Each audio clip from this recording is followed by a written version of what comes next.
Welcome to Beards, Biceps, Beliefs, and Sometimes Bourbon, where you will hear all about how to remove the roadblocks in your life so you can achieve the success you want in your career, business, fitness, and relationships. And also, my favorite bourbon tastings.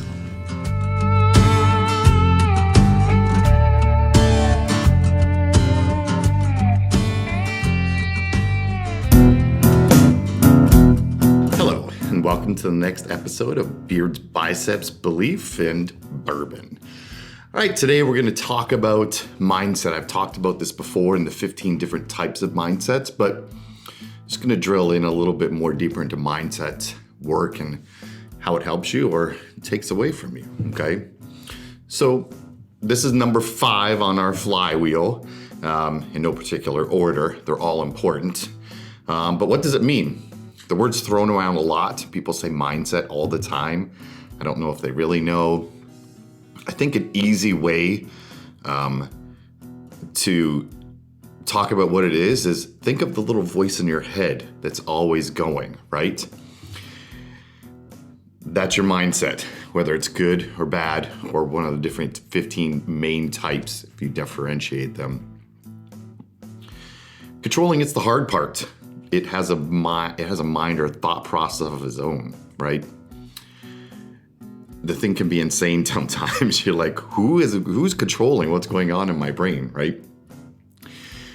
Do you ever wonder if everyone else has the same voice in their head? Like, obviously it's their own voice in their head, but does everybody have that?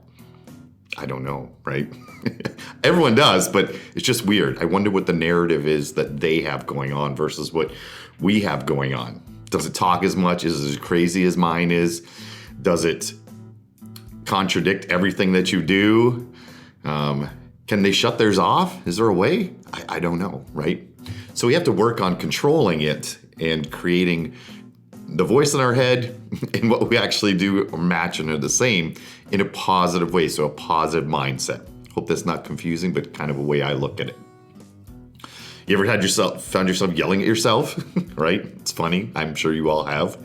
I know it sounds crazy, but it's actually good. That means you're trying to stop what's going on, all right, and control it.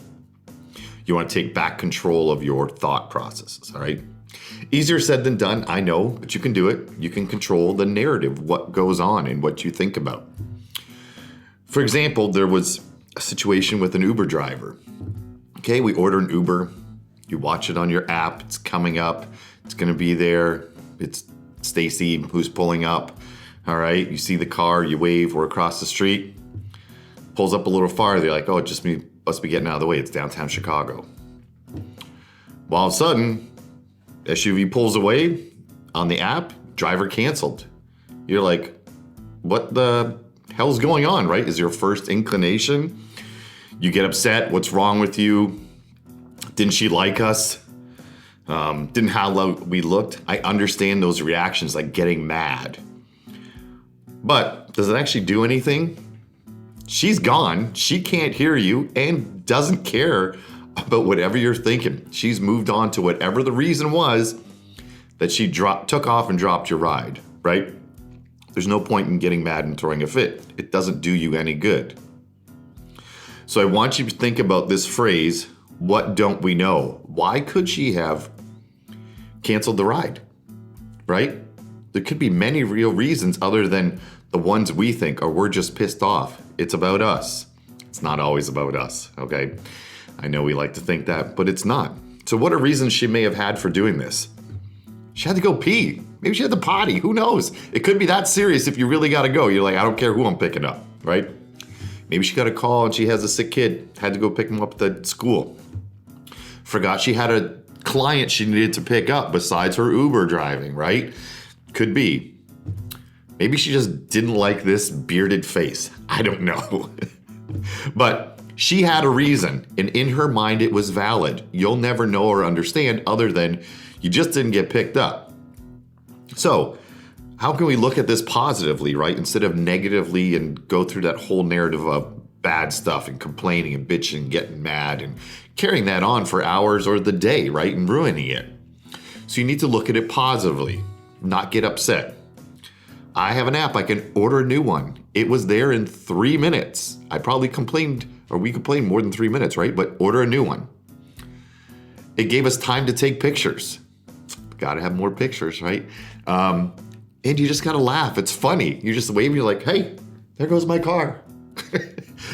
Who really cares? It was all no big deal in the greater picture, right? There was no need to even get upset. So that's controlling a negative mindset versus a positive mindset.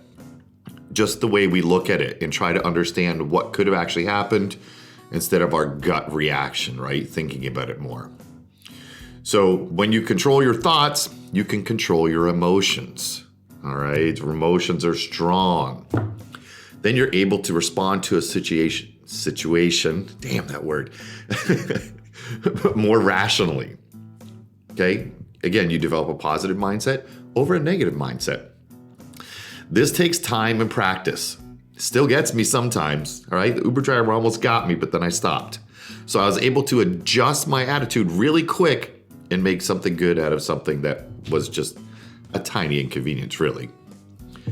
So I want you to think about how much time you spend getting pissed off. How long, in a day are you in that state of mind of being mad or upset about this thing? Does it drive you nuts all day, all week, all month? How many times have you told that story to somebody else? You're rehashing it, bringing up that negativity in your mind, right? You're wasting time. So the less is better. The faster you process the situation and figure out a solution, the less time you spend in that negative mindset, right? We're trying to get into the positive all the time. This leads to us being more productive and happier in our lives. All right, so we all know someone that complains about everything. And I mean everything. Doesn't it drive you nuts? Like, just stop complaining. These people typically have a few negative mindsets: fear, envy, and anger, all right? And that's a deadly combination. They're afraid to try new things. They put down other people, their things or experiences because they're afraid they'll be left behind.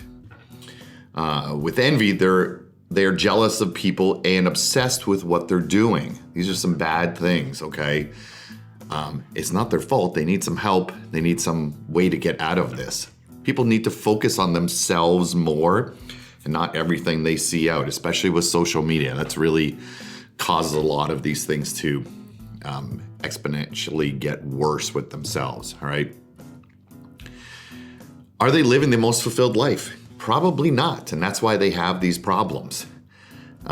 Putting down other people doesn't make you look better. I'm sure you've all heard that before. It really doesn't. It just makes you look like an asshole, okay? So stop doing it. It's very unattractive. With anger mindset, they hurt the people around them with their words. They can't control their emotions. And a lack of controlling your emotions is a real sign of weakness. And you need to learn to control them. They tend to blame other people for their problems instead of themselves, okay? You're in control. You're responsible for your words and your actions. No one makes you do it. Whether someone pisses you off or not, you control how you react emotionally and physically to what they do. You could just walk away, right? You don't have to be around them anymore. Recognize that you have a problem, all right? It's okay, but you got to work on it. You've got to get some help. Either a therapist, talk to someone, read some books, find someone to hold you accountable that's not going to put up with your BS, okay? But you got to start somewhere. Start focusing on the good things. They're out there, but they're blocked from you seeing them because of all the negativity you give off and what you really focus on.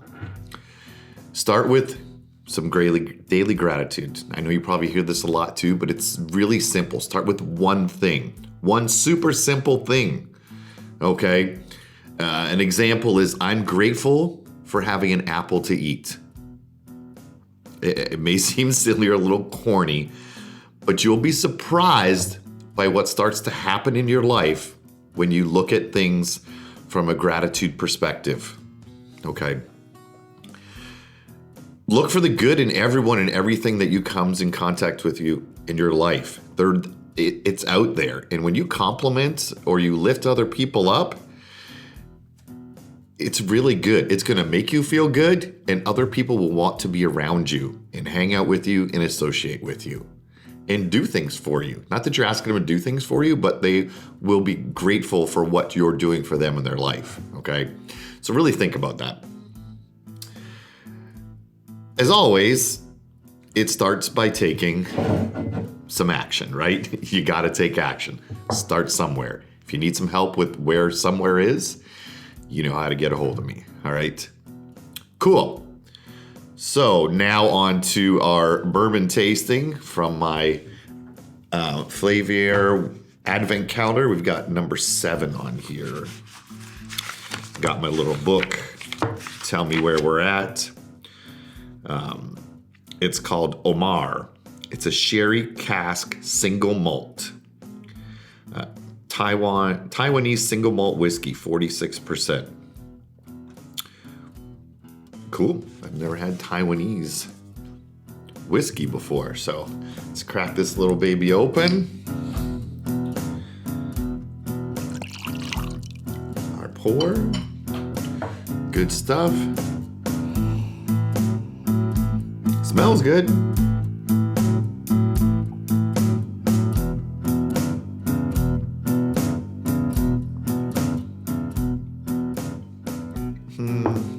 I don't know, not bad. I'm gonna have to take a couple more sips to judge this one. Right now I'm gonna give it, it's mellowing pretty good after the initial sip. It comes off a little strong. There's a little bitterness and then it smooths out. So I'm gonna give it 6 3/4. We'll see how the rest of my taste goes with it, okay?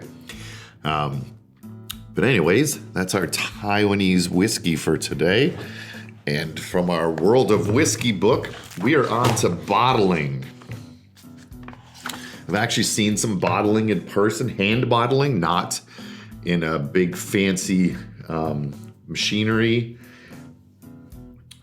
Bottling is often carried out in automated plants. Again, I like it by hand, but sometimes the bottling and labeling is done by hand. Most whiskey is reduced with water to bottling strength of 40 to 43% of ABV, which means alcohol by volume, but cask strength, and you'll see that on bottles. Sometimes it's a cask bottle. They come out at the strength they come out of the cask from, and that's 53 to 65%, so a little stronger, right? It's not watered down. So depends on your taste and how much it affects you, right? So that's bottling for today. Thanks for listening or watching, however you check this out. I appreciate you. I hope you got some good information today on mindset and what to work on. All right. Thanks for listening to Beards, Biceps, Beliefs, and Bourbon. Cheers.